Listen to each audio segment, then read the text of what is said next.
네. 오늘은 간호관리 교재 마지막 내용으로요. 교재 뒷부분에 부록해서 나온 최신 기출문제 오늘 마지막으로 우리 살펴보도록 할 거고요. 최신 기출문제를 쭉 봄으로써 문제가 똑같이 나오진 않겠죠. 그러나 대부분의 그 출제 문제가 기존에서 다뤄졌던 데서 우리 대부분 80% 이상이 나오는 걸로 보여지거든요. 그래서 문제는 반드시 같게 나오지는 않는다는 것. 그러나 그 문제를 응용한다던가 그 부분에서 또 새로운 문제가 출제가 되거든요. 그래서 여러분들은 문제 그대로를 보는 것도 필요하고요. 그 문제와 더불어서 관련된 내용을 좀 포괄적으로 정리하는 기회를 삼으시길 바랍니다. 여러분들 거기 교재에도 설명이 됐듯이 이 문제라고 하는 것이 문제를 보고 나오신 분들, 즉 수험생에 의해서 복원된 거다 보니까 문제 보기가 똑같진 않고요. 그리고 답도 우리가 복원되는 거에 따라서 약간 그 평가하는 사람에 따라서 답이 약간 달라질 수는 있습니다. 그래서 그런 것들에 너무 연연하지 마시고요. 여러분들은 시험을 준비하시는 분들이기 때문에 이런 문제가 나왔었구나, 어떻게 우리가 학습해 나가야 되구나 라는 우리의 길잡이가 되길 바랍니다. 그래서 문제 2007년도 서울시에서 나왔던 간호관리 문제 먼저 보도록 합시다. 1번 직무분석과 기술서에 대한 설명으로 옳은 것 이러는데요. 여러분들 직무분석 결과물로 나오는 것이 기술서와 명세서가 있죠. 여러분들 직무관리에는 직무분석이 있고 평가가 있고 또 직무설계가 있죠. 그 중에서 직무분석 결과물로 나오는 것이 기술서, 명세서 아니겠어요? 요 직무분석에 대한 설명으로 옳은 것 이라고 했는데, 기억번 같은 경우에는 상대 가치를 평가한다. 이거는 직무분석에 대한 것이 아니라 직무기술서는 직무분석 결과물로 나오는 거죠. 상대 가치를 평가하는 거는 우리가 직무평가에 대한 설명입니다. 그래서 기억번 틀렸고요. 그 다음에 니은번은 인적 특성이라고 했으니까 기술서가 아니라 명세서에 대한 설명이죠. 그래서 니은번 또 옳지 않은 거고요. 디귿번, 리을번은 잘 설명한 거예요. 직무분석 결과물로 기술서, 명세서가 서면에 되는 거고, 직무분석이라는 것은 직무 특성과 직무가 요구되는 인적 특성, 이거를 분석하는 걸 얘기를 하는 거죠. 그래서 디귿, 리을이 맞는 답이죠. 그 다음에 2번 갑니다. 직무 충실화에 대한 근거가 되는 이론, 이라고 했는데요. 여러분들 직무설계법이 전통적인 방법인 직무 전문화라는 것이 있었고, 과도기적 방법에 들어가는 순환이나 확대가 있었고요. 현대적인 방법에 들어가는 것이 직무 충실화, 현대적인 방법에 들어가는 게 충실화와 특성 모형이라는 게 있습니다. 여러분들 현대적 방법 같은 경우에는 업무의 생산성만 높여서는 안 된다는 거예요. 일하는 사람의 만족감도 고려해야 되더라는 거죠. 그래서 일하는 사람도 동기부여하면서 조직의 생산성을 높이기 위해서 나온 것이 현대적 방법입니다. 이 현대적 방법에 들어가는 이 충실화 같은 경우는 일하는 사람은 어떻게 동기부여할 수 있는가를 설명하는 동기위생 이론을 근거로 해서 개발한 우리의 직무설계법이에요. 그래서 일하는 사람의 동기와 관련된 동기위생 이론에서도 동기 요인을 고려해서 우리의 직무를 설계해야 된다는 것을 제시한 이론이죠. 설계법이죠. 그래서 답은 3번이 되겠어요. 여러분 직무 전문화는 과학적 관리론에 근거한 거고요. 이 현대적 방법 같은 경우에는 특히 직무 충실화 같은 경우는 허츠버그의 동기위생 이론, 동기부여를 근거로 하는 이론을 기반으로 해서 등장한 직무설계법입니다. 그 다음에 3번으로 갑시다. 여러분들 의사결정 방법 중에서 의사결정 비법 중에서도 우리가 창의적인 아이디어를 얻기 위해서 자유분방하게 자유롭게 토론하는 기법이 브레인스토밍인 거죠. 그래서 3번 설명거는 브레인스토밍에 대한 얘기입니다. 4번. 여러분들 1번에 나오는 유추법, 유사법이라고 들으죠. 유사를 이용해서 아이디어를 얻는 거고요. 델파이 기법은 여러분들도 잘 알다시피 전문가에게 설문지로 의뢰하는 방법이었었고, 강제연산법은 문제와 관련된 개념을 연상을 통해서 아이디어를 얻는 방법, 브레인라이팅은 브레인스토밍하고 거의 같은 방법인데요. 구두로 하는 것이 아니라 서면으로 한다는 것이 차이점입니다. 그래서 여기서 설명한 거는 4번이 되겠어요. 그 다음에 4번 가도록 하죠. 프리셉터와 멘토 제도, 그 중에서 프리셉터 제도의 특징을 묻는 문제인데요. 여러분들 신입 직원이 들어왔을 때 조직에 잘 적응하도록 예비교육이라는 걸 하죠. 예비교육을 좀 더 보완하기 위해서 우리가 이용할 수 있는 기법이 프리셉터와 멘토 제도라는 게 있어요. 프리셉터 제도는 일정 기간 우리 경력 간호사, 선배 간호사가 우리가 조직에서 부여한 특정 업무를 가르쳐 주는 걸 얘기를 하는 거고요. 요 멘토 제도는 지속적으로 우리 조직 생활에 지속적으로 잘 적응하고 업무를 수행할 수 있도록 우리가 지속적으로 선배 간호사가 멘토가 돼서 후배 간호사를 지속적으로 이끌어주는 거죠.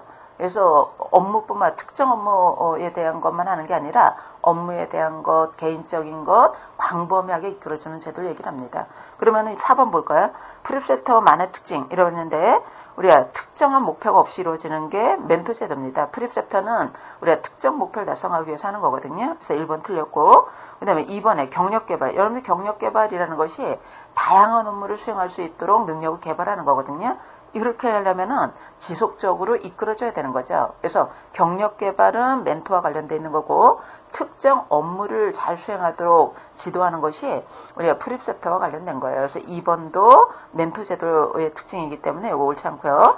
다양한 역할을 해야 되는 것이 멘토, 특정 역할을 하는 것이 프리셉터인 거죠. 멘토의 역할의 일부분을 프리셉터가 담당한다. 이렇게 이해하셔도 됩니다. 그래서 3번도 다양한 역할을 했으니까 멘토 제도의 특징을 설명한 거고요. 근데 자연 발생적인 관계를 맺는다 라고 그랬는데 여러분들 멘토 제도는 우리가 공식적으로 할 수도 있고 비공식적으로 자연적으로 형성될 수도 있거든요. 그런데 프리셉터 제도는 조직에서 공식적으로 우리가 공식적인 관계에 의해서만 이루어지는 거예요. 그래서 자연 발생적인 관계에 의해서도 이루어지는 것이 멘토 제도인 거죠. 그 다음에 5번은 요거 프리셉터의 특징을 잘 설명했습니다. 일정 기간인 거고 일정 기간 동안 선배 간호사, 후배 간호사가 우리가 관계를 맺는다는 것. 그래서 5번이 답인 거죠. 그 다음에 5번 갑시다. 진료비 지불 방식에 대해서 옳은 것 이러는데요. 예, 기억번은 행위별 수가제 요거 잘 설명한 거예요. 항목별로 가격을 매기는 방식 잘 설명한 거고요. 니은번의 예산제 같은 경우에는 1년 동안 사용되는 의료비를 전체 액수로 우리가 계획하는 거예요. 그래서 니은번도 잘 설명한 거고요. 디귿번 같은 경우는 상대가치 체계. 여러분들 행위당 수가 중에서도 행위마다 상대가치를 평가해서 수가를 정하는 것을 상대가치 체계라고 그러는 거고 상대가치 체계를 정할 때 들어가는 자원을 기준으로 해서 설정했다면 자원 기준 상대가치 체계라고 그럽니다. 그래서 디귿번도 잘 설명한 거예요. 여러분들 우리나라의 의료 행위별 수가는 상대가치 수가로 우리가 설정하고 있고요. 특히 자원을 기준으로 해서 설정하고 있습니다. 그래서 디귿번도 맞는 거고 리을번에 우리가 포괄수가제라고 그러면은 우리가 아무 얘기 없을 때는 진료비에 관해서는 질병군 포괄수가제를 얘기하는 거예요. 그래서 질병명에 따라서 액수를 딱 사전에 정해놓고 지불하는 방식이죠. 그래서 리을번도 잘 설명한 거예요. 답은 5번이 되겠어요. 그 다음에 6번 갑시다. 우리가 마케팅을 기획하고자 한다. 마케팅 과정을 적용하고자 한다. 그랬을 때 가장 먼저 해야 되는 게 뭐냐. 여러분들 마케팅 과정이나 간호 과정이나 사실 알고 보면 크게 다르지 않다라고 볼 수 있어요. 제일 먼저 해야 되는 것이 우리가 마케팅 수립하기 위해서 우리가 시장 기회 분석 또는 상황을 분석하는 게 제일 먼저 해야 될 거예요. 그래서 이 보기에서 가장 먼저 해야 될 것이 뭐냐? 상황을 분석을 하는 거예요. 상황 분석하고 그 다음에 표적 시장 선정해서 소비자 욕구 파악하고 그 다음에 포지셔닝 달성하고 포지셔닝 설정하고 그 다음에 마케팅 믹스. 여러분들 3번에 새로운 간호수가 개발하는 거는 마케팅 믹스 활동 중에 하나인 거죠. 그래서 마케팅 믹스 조합 하고 개발하고 이런 활동으로 이루어지는 거죠. 그래서 보기 중에서 제일 먼저 해야 될 것이 4번입니다. 순서대로 나열하자면 4번, 5번, 그 다음에 2번, 그 다음에 1번하고 3번이 1번 속에 통합되는 거기 때문에 마케팅 믹스 활동이 이 보기 중에서는 맨 나중에 해당되는 거죠. 그래서 답은 4번입니다. 네, 7번 갑시다.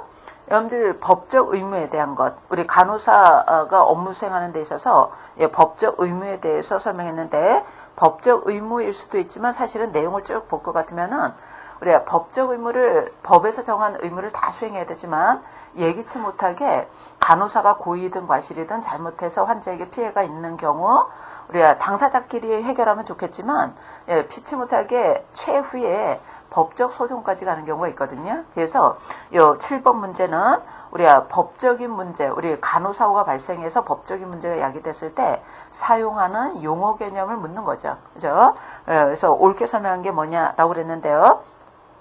우리가 기억번에 부정행, 여러분들 부정행, 말플렉티스라고 하는 것은 부정행위라고도 하고 과오라고도 그럽니다. 그래서 그 부정행위와 과오는 거의 같다고 보시면 돼요. 같다고 보시면 되죠. 우리 주의무태만 중에서도 전문인의 주의무태만을 부정행위다, 과오다라고 그러는 거고요. 법으로 판정받지 않는 상황에서 사용하는 용어예요. 그래서 기억번, 니은번은 잘 설명한 겁니다. 그 다음에 과실. 과실 같은 경우는 특수한 직무를 저지르다가 업무를 수행하다가 저지른 과실인데 법에서 판정받은 상황에서 사용하는 용어거든요. 그래서 디귿번 어쨌든 맞는 설명이고요. 그 리을번은 우리 간호사가 해야 될 걸 제대로 하지 않아서 환자에게 손해가 있는데 위법한 행위와 관련성이 있다면 그거를 불법 행위라고 그러는 거예요. 그래서 요거는 기억, 니은, 디귿, 리을 다 맞는 설명입니다. 그 다음에 8번 가도록 하죠. 간호인력 산정 접근 방법. 여러분들 간호인력 산정 접근 방법이 세 가지가 있었잖아요. 길리스가 제시한 세 가지. 서술적, 산업공학적, 관리공학적 방법이 있는데 간호인력 산정 접근 방법, 그 세 가지 접근 방법을 옳게 설명한 게 뭐냐라고 그랬죠. 여러분들 기억번 같은 경우는 기억번 맨 앞에다가 뭐를 넣으셔야 되냐면 환자 유형에 따르는 넣으세요. 환자 유형에 따른 이렇게 추가해 주시면서 환자 유형에 따라서 업무 유형이라던가 업무 분도라던가 난이도 이런 거 산출하는 것을 관리공학이라고 그러죠. 그래서 기억번 틀렸고요. 니은번 같은 경우는 우리 제한된 간호사의 경험에 근거한다는 거잖아요. 요거는 우리가 서술적 방법입니다. 그래서 니은번은 잘 설명한 거고요. 맞게 설명한 거고. 그다음에 디귿번 같은 경우는 업무 수행 빈도, 간호사가 하는 업무 수행 빈도, 시간 이걸 다 계산해서 우리가 총합산해서 산정하는 것을 산업공학이라고 그래요. 그래서 디귿번 옳지 않은 거고, 리을번에서는 법에서 정해진 대로 간호사의 비율을 측정을 했다. 요거는 서술적 방법에 들어가죠. 그래서 맞게 설명한 거는 4번, 니은번입니다. 그 다음에 9번 가도록 하죠. 과학적 관리론에 대한 설명으로 옳은 것, 이러했는데요. 우리가 과학적 관리론 같은 경우는 기억번 보시면은 평균 수준의 과업 이러 그랬잖아요. 평균 수준이 아니라 작업 활동을 시간 동작을 분석을 해서 표준 과업을 설정을 해줘야 돼요. 평균적으로 똑같이 설정하는 게 아니라 과업마다 시간 동작을 다 분석해서 능률적으로 할 수 있는 표준을 설정을 해줘야 된다는 거죠. 그래서 기억번 옳지 않은 거고요. 니은번에서는 능력과 상관없이 보수를 지급한다는 거잖아요.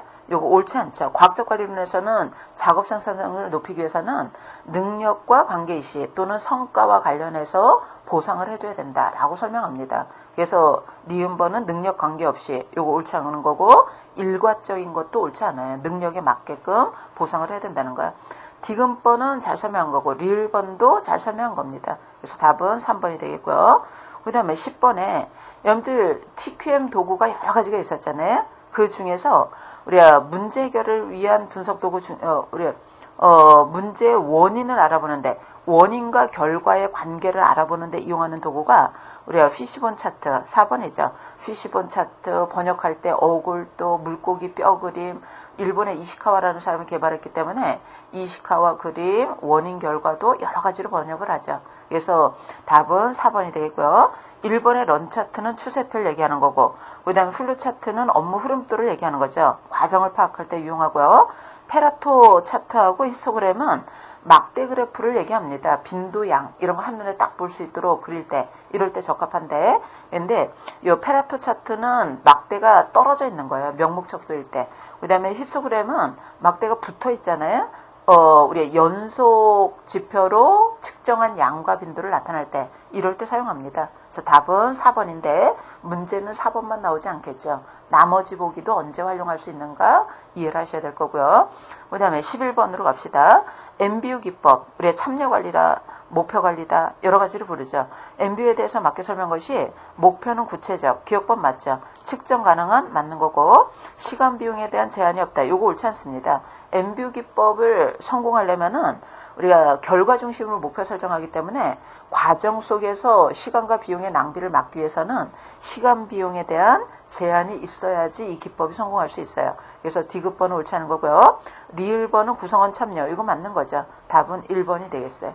그 다음에 12번 갑시다. 관료적 구조에서 벗어났다. 우리가 탈관료적 조직이라고도 하고 유기적 조직이라고도 하고 베니스는 에드쿠라시라고도 불렀죠. 그래서 유기적 조직이라는 것은 우리가 비일상적인 업무를 잘 수행하기 위해서 급변한 환경에서 비일상적인 업무가 많이 발생되잖아요. 이런 업무를 잘 수행하기 위해서 구조화되는 것을 유기적 구조라고 얘기했는데요. 유기적 구조는 가변적인 환경에서 적합, 그 다음에 가변적인 환경에서 발생하는 비일상적인 업무를 처리하기 위해서는 그 업무를 잘 수행할 수 있는 잘하는 전문가들로 구성이 돼야 돼요. 그래서 니은번도 맞는 거고 리을번은 일상적, 그래서 틀린 거죠. 비일상적 이런 애들이 맞고요. 리을번에 고객 중심이다. 이건 맞는 겁니다.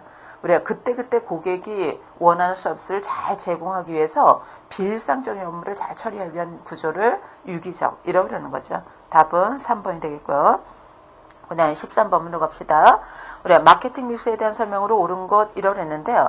우리가 마케팅 믹스 활동, 전통적인 마케팅 믹스는 4P죠. 그래서 우리가 가격, 유통 경로, 제품, 촉진 네 가지인데 우리가 가격은 우리 상품 시장에서 가격을 간호 서비스 마케팅에 적용하자면 가격에 해당되는 게 간호 수가입니다. 기업법 맞는 거고요. 그 다음에 유통 경로. 여러분들 유통 경로라는 것은 서비스가 제공되는 경로잖아요. 상품 시장에서는 판매 경로가 되겠지만 간호 서비스 시장에서는 서비스가 제공되는 경로를 얘기를 합니다. 그래서 제공하는 과정에서 제공하는 사람의 전문성을 더 높인다던가 태도를 예의 바르게 한다던가 접근성을 더 높여준다던가 이런 것들이 유통경로쯤에 해당되거든요. 그래서 전문성을 더 높인다. 이건 유통경로 전략으로 맞는 거예요. 그 다음에 디귿번에 제품은 질관리. 여러분들 상품 시장에서는 제품이 상품이겠지만 서비스 시장에서는 제품이 서비스인 거죠. 서비스를 새롭게 개발한다던가 지속적으로 질관리한다던가 이런 게 제품 마케팅이 되겠고요. 그래서 디귿번도 맞는 거고 리을번에 우리가 촉진을 간호에 그대로 적용하자면 상품 시장에서는 광고하고 홍보하고 이런 것들이 촉진 활동이겠지만 간호 서비스 마케팅에서는 간호 서비스를 잘 알리거나 서비스에 대한 이미지를 더 높이거나 이런 것들이 촉진 활동이라고 볼 수 있어요. 그래서 이미지 증진, 간호 전문직에 대한 위상 높이는 것 이런 것들이 촉진 활동이라고 볼 수 있습니다. 그래서 여기서는 기역, 니은, 디귿, 리을 다 맞게 설명한 거예요. 답은 5번. 그 다음에 14번 갑시다. 마케팅 믹스의 여러 제한점, 우리 한계점을 해결하기 위해서 방안으로 옳은 게 뭐냐라고 그랬는데 우리가 이 마케팅 믹스의 여러 가지 제한점인데요. 특히 여기 내용을 쭉 보니까 간호 서비스 마케팅에서는 서비스를 마케팅하는 거기 때문에 한계가 있다는 거예요. 제품하고 좀 다르게 서비스의 한계가 있잖아요. 그래서 서비스의 한계점을 해결하기 위한 방안을 설명했구나 이렇게 볼 수 있는 거죠. 그러면 서비스라는 것은 제공하는 사람마다 다 다를 수 있기 때문에 어느 정도의 품질을 유지하기 위해서 표준화는 필요합니다. 그래서 기업법 맞는 거고요. 그 다음에 서비스라는 것은 생산하자마자 소비돼 버리잖아요. 그래서 저장해 놓을 수가 없는 거예요. 수요 변동에 대한 대책이 있어야 될 거다. 이것도 잘 설명하고 서비스는 눈으로 볼 수 있는 형태가 없는 거죠. 그래서 형태가 없기 때문에 우리가 눈에 보이지 않지만 보일 수 있는 작업이 필요하다는 거예요. 예를 들자면 제공하는 사람의 정보를 공개한다던가 뭐 이런 것들을 들 수 있거든요. 그래서 우리가 유형화 시키는데 그 유형화하는 노력이 필요할 거라는 거예요. 디귿번 맞는 거고요. 네, 생산과 소비가 분리되지 않죠. 비분리성. 그래서 생산자도 상품의 일부가 되는 거예요. 그리고 고객이 반드시 참여를 해야 되는 거죠. 그래서 동시에 이루어지기 때문에 우리가 서비스를 어떻게 제공하는가도 중요하고 누가 제공하는 것도 아주 중요하게 되는 거예요. 그래서 답은 5번입니다. 다 맞게 설명한 거죠. 그 다음에 15번 갑시다. 통제에 대한 설명으로 옳지 않은 게 뭐냐. 지휘기능의 연속이다. 맞는 거죠. 목표와 밀접한 관계가 있다. 이거는 통제뿐만 아니라 모든 관리 기능이 다 마찬가지예요. 그리고 구성원들이 목표 달성하고 있는 거 확인해서 편차를 시정하는 거잖아요. 예, 확인하는 기능과도 관계 있는 거고 답은 4번입니다. 개인을 성장시키기 위한 그 개인의 발전소를 측정한다가 아니라 궁극적인 목적은 조직의 목적 달성하려고 그러는 거예요. 그래서 우리 4번이 옳지 않은 거고요. 5번은 통제 기능을 그대로 잘 설명을 해준 거죠. 그래서 답은 4번이에요. 그 다음에 16번 갑시다. 의사결정, 문제해결 과정, 기획 과정 비슷하죠. 약간의 차이가 있을 거라는 거야. 그래서 옳게 설명한 것이 뭐냐? 우리가 기획이라는 것은 조직의 목적 달성하기 위해서 조직 관리자가 해결하기 위한 문제를 해결하기 위한 수단이라고 볼 수 있어요. 그래서 1번은 잘 설명한 겁니다. 답은 1번. 2번 같은 경우는 상황 분석이 의사결정에서 꼭 필요하다. 그렇지 않아요. 여러분들 문제 해결 과정은 문제를 해결해야 되기 때문에 문제된 상황을 반드시 분석해야 된다면 의사결정은 문제를 해결하기 위해서 뒤에 대안을 탐색하고 평가하고 결정하는 것을 의사결정이라고 하기 때문에 의사결정만 다시 한다면 문제된 상황을 분석할 필요는 없는 거예요. 그래서 요 2번은 상황 분석이 반드시 필요한 거는 문제 해결, 의사결정은 반드시 필요하지는 않습니다. 그래서 틀렸고 3번에서는 기획과 의사결정은 관리 기능과 관련된 통합 기능이다. 기획과 의사결정은 같은 기능이 아니에요. 우리 기획 기능은 과정 기능에 해당되는 거고 의사결정은 기획 과정에서 특히 요구되긴 하지만 모든 관리 기능에서 다 요구되는 기능이거든요. 그래서 우리 3번은 그 기획과 의사결정이 결국 통합 기능이라고 했으니까 같은 기능이라는 뜻 아니겠어요? 이건 옳지 않은 거죠. 그 다음에 4번에 문제 해결 과정은 상황 분석 없이 일어날 수 있다. 그렇지 않죠. 문제된 상황을 반드시 분석을 해야 됩니다. 그래서 4번도 옳지 않고요.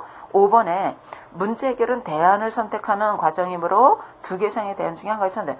대안 중에서 하나를 선택하는 것을 문제 해결이라고 하지 않고 의사결정이라고 그러는 거예요. 그래서 답은 1번입니다. 그 다음에 17번 가도록 하죠. 임파먼트 시키기 위한 전략. 여러분들 임파먼트 번역할 때 뭐 힘 부여하기다, 권력 배양이다, 뭐 역량 강화다, 뭐 여러 가지를 번역할 수 있는데요. 조직에서 일하는 사람의 업무 능력을 더 향상해서 경쟁력 있는 조직이 되도록끔 하는 것을 임파먼트라고 그러는 거예요. 그래서 임파먼트 시키기 위한 전략으로 옳은 게 뭐냐? 우리가 그 구성원들의 업무 능력을 더 지금보다 향상하기 위해서는 우리가 장기적인 비전과 목표를 명확히 제시를 해줘야 돼요. 기억법 맞는 거고요. 니은번에서는 실패하더라도 계속 격려하고 지지해야지 우리가 만약에 실패를 두려워해서 아예 도전하지 않는다면 업무 능력이 개발되지 않겠죠. 그래서 니은번도 잘 설명한 거고요. 디귿번 같은 경우는 능력이 없는 구성원은 능력이 없는 구성원대로, 능력이 있다면 있는 대로 적절하게 참여시킬 수 있는 참여적, 여기서 뭐라 했냐면 참여적 리더십을 관리해야 된다라고 그랬는데 요거는 우리가 복원하는 과정에서 문장이 이렇게 복원된 거고요. 이건 어떻게 이해하셔야 되냐면 우리가 능력이 없는 사람, 있는 사람 개별적인 고려를 해서 참여시킬, 우리가 능력을 향상하기 위해서는 조직 관리에 참여할 수 있는 리더십을 개발을 해줘야 되더라는 거예요. 그래서 요거는 맞는 설명입니다. 능력이 없는 사람은 그만큼의 참여, 그 다음에 있는 사람은 그만큼의 참여를 할 수 있도록 참여적 리더십이 필요하다는 거고요. 그 다음에 리을번에 구성원들도 각자의 역할을 분명히 능력을 더 개발하기 위해서 내가 어떤 역할을 해야 되는구나 이런 것들을 명확히 아는 게 중요한 거죠. 그래서 답은 다 해당되는 거예요. 5번. 그 다음에 18번 갑시다. 경력 사다리의 장점에 해당되는 게 뭐냐라고 그랬는데 여러 가지 업무를 잘 수행할 수 있는 능력을 우리가 개발하는 걸 경력 개발이라고 그랬고요. 경력을 개발하기 위해서 사용하는 도구가 경력 사다리, 임상계단 제도입니다. 어느 정도의 업무 능력을 갖췄을 때 승진도 하고 보상도 올라가고 하도록 하는 제도죠. 그래서 이 경력 사다리의 장점으로 옳은 것 이러는데 기억번은 보상체가 될 수 없다. 없다가 옳지 않은 거죠. 업무 능력을 개발하는 제도이기도 하고 그 다음에 보상체계, 우리가 능력만큼 보상할 수 있는 체계로도 이용될 수 있어요. 그래서 기억번 옳지 않고요. 개발하기가 쉽다. 요 니은번은 경력 사다리 제도를 개발하기 쉽다는 뜻이에요. 그래서 개발하기 쉽다. 니은번에 개발하기 쉽다. 요거 옳지 않는 거죠. 경력 사다리 제도는 자동 승진 제도보다 개발하기가 쉽지 않습니다. 그 다음에 디귿번에 승진하고자 하는 간호사를 교육하면서 능력 개발할 수 있다. 능력을 개발할 수 있는 기회가 된다는 거예요. 이거 맞는 거고요. 업무 능력이 개발되면 개발되는 만큼 보상하기 때문에 이직률은 감소, 만족도는 높이고 조직의 생산성 높일 수 있는 거죠. 그래서 디귿, 리을이 맞는 설명이에요. 그 다음에 19번 갑니다. 우리가 집단 의사결정이 있고 개인 의사결정이 있잖아요. 비교에 대한 설명으로 옳은 것 이라랬는데 우리가 개인하고 집단 중에서 개인 의사결정이 창의성, 우리가 창의적이고 집단 의사결정이 보수적입니다. 왜 그러냐면 우리가 집단으로 결정하게 되면은 집단 사고, 우리가 집단의 영향력이 있기 때문에 새로운 걸 결정하기 굉장히 어려워요. 그래서 보수적인 성격을 갖고 있는 걸로 대부분의 연구 결과가 나오고 있거든요. 그래서 기업번은 옳지 않은 거고요. 니은번에 창의적인 과업이다. 집단보다는 개인적 의사결정이 유용성이 있어요. 그래서 옳지 않은 거고요. 디귿번에 비구조화된 과업이다. 예, 창의적으로 결정을 해줘야 되겠죠. 그래서 집단보다는 개인이 유용성이 있는 거예요. 개인 의사결정이. 그래서 디귿번 맞는 거고요. 리을번에 그래 집단 의사결정이 개인 의사결정보다 더 신중하게 내려진다. 반드시 그렇다고 볼 수 없습니다. 왜 그런 거 하면은 그래 집단 의사결정은 집단 사고라는 게 개입되기 때문에 개인보다 반드시 더 신중하게 내려진다고 볼 수 없어요. 그래서 이것도 옳지 않은 거고요. 그 다음에 20번 으로 넘어. 그래서 19번은 4번인 거죠. 디귿번만 맞는 얘기입니다. 그 다음에 20번에 간호관리, 요거는 간호관리이기도 하고 간호관리 학문이라고 그래야 돼요. 간호학문의 성격으로 옳은 게 뭐냐? 우리가 간호관리는 생산성을 더 높이려고 하는 거기 때문에 성과를 지향하고 그러려면 상황에 맞게끔 적용을 해야 되거든요. 상황 적합성이 있어야 되고요.